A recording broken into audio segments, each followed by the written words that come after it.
It is 13 minutes after 5 o'clock. I'm Matthew Lazin, Ryder, filling in for Stephen Quinn. The Pride Parade takes place this weekend. That means a stream of floats, rainbow flags, and dancing revelers will snake their way through the streets of Vancouver's West End. I will be there on the CBC float, and so will our traffic reporter Lisa Christensen.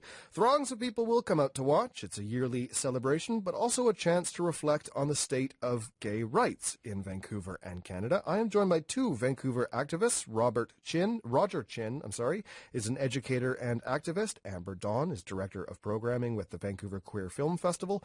Hello to you both. Hi, thanks for having us, Matthew. Good afternoon. Thank you for coming in.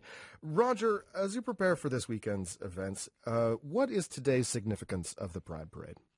Well, Pride was originally a protest, and I think it's morphed more into a celebration. But around the world, there are protests, Pride parades that are more protests.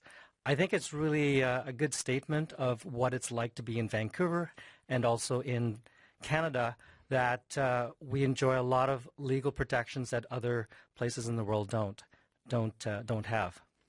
Yeah, it is interesting that we have this luxury of a pride parade that is not a protest, that isn't an in-your-face declaration, because there's no one's face really to get into on Pride Parade, because everyone is there for the same reason, and it has changed. What does that say to you, Amber, about then the continued significance of Pride in a place like Vancouver?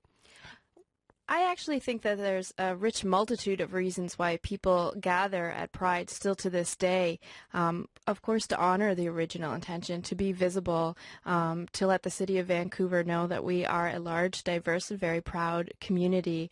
For us at the Vancouver Queer Film Festival, it's a chance to connect with our community. It's our biggest outreach weekend. But you'll find us not only at Sunset Beach on Pride Sunday, you'll also find us on the Dyke March, Right. which is an East Vancouver gathering. Right now, assembling on Davie Street is a group of transgender and genderqueer activists that are doing a trans march. So there's a lot of things happening over this weekend.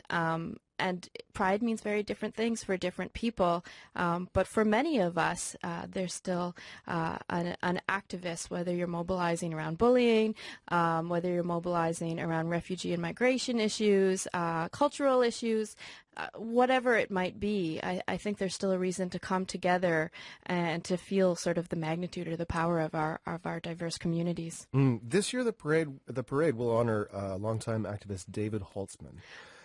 Can you tell us a bit more about him? Yes, David Holtzman was a staff member. He was our director of operations at the Vancouver Queer Film Festival. He passed away this April, very suddenly and tragically, of a heart attack. Prior to working with us, he also worked for A Loving Spoonful. He was an activist for many years, longer than myself, in Vancouver. And this year, the Vancouver Queer Film Festival's theme is Films for Lovers and Fighters. And in a way, there's the shout out to David Holtzman there, because he really was a lover and a fighter. He was an activist. He was passionate. He was compassionate. And we honor him both at Pride and also at our festival. He was certainly very prominent within the community for the work he did. I guess when he reached, unfortunately, a more broad audience in the news is when he and his partner were allegedly gay bashed outside their home in 2010, and that trial against two men is still unfinished. Roger, are you surprised that we still have, we can only say alleged at this point, but alleged gay bashing incidents in Vancouver? Well, we may have legal equality in Canada, but we still need to get to social equality.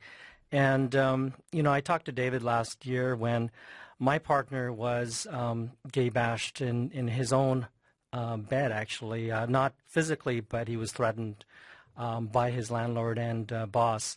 And, things like that have to stop, and there have to be penalties where it sends a message that it's not acceptable. And also, I think there needs to be support. It has to be easier for people who have been on the brunt of discrimination to seek remedy, to seek help from from a legal point of view, from a financial point of view, to pursue these complaints. And that's something that both I think David and his partner Peter and my partner and I have faced is it seems like it's a uphill battle, especially when, in my case, in Kelowna, we had a Kelowna judge who actually, after he read his judgment, allowed a homophobic diatribe by the other guy, and that to me was totally unacceptable. It sounds like there may still be places, a lot of places, where people are fighting for gay rights. It seems like over the last year or so, there's been a lot of attention in schools and for young people. Is that the biggest battleground, do you think? Yes and no. For the kids, it's not a battleground. I think with the adults in the school and also among the families, parents, that's really where the battleground is. I think, in my experience, the kids are the ones who are pushing the envelope, who are pushing for gay-straight alliances. And I'm speaking, I'm a teacher in both a public and a private school, and in both venues, it's the kids who are pushing for equal rights. And it's really frustrating for them and for me when administrators are uncertain, unsure. They're kind of caught between two places, meeting the needs of the students, but also meeting the needs of the parents. And they don't know how to act. But I think there's only one chance for a kid, and that's in their childhood. Once that's over with, there's no going back. And I think the needs of the child trump anything else. I'm struck by the news story of the Chick-fil-A and the various protests around it. And it seems, and there's a lot of politics involved and a lot of stuff, but it seems like even 5 years ago, there may not have been such loud conversation about one specific kind of issue like that. And Amber, what to you then are the biggest social battlegrounds left?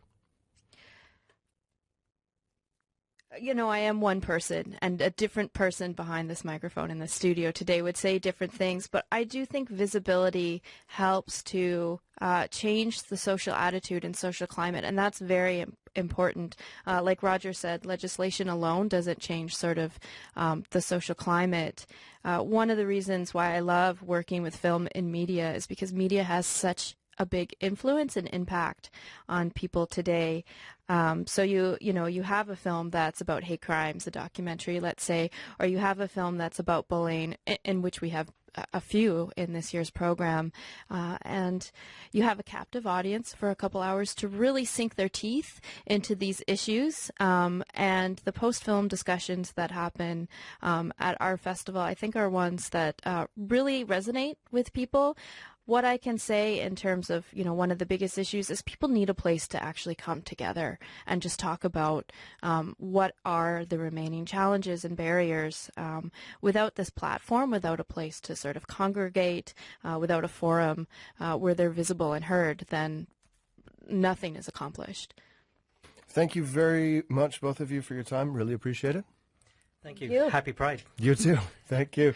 Amber Dawn, Director of Programming with the Vancouver Queer Film Festival. That begins August 16th. Roger Chin is an educator and activist, and both will take part in the Pride Parade and Festival this weekend. And I, along with other CBC personalities, will march in the parade as well.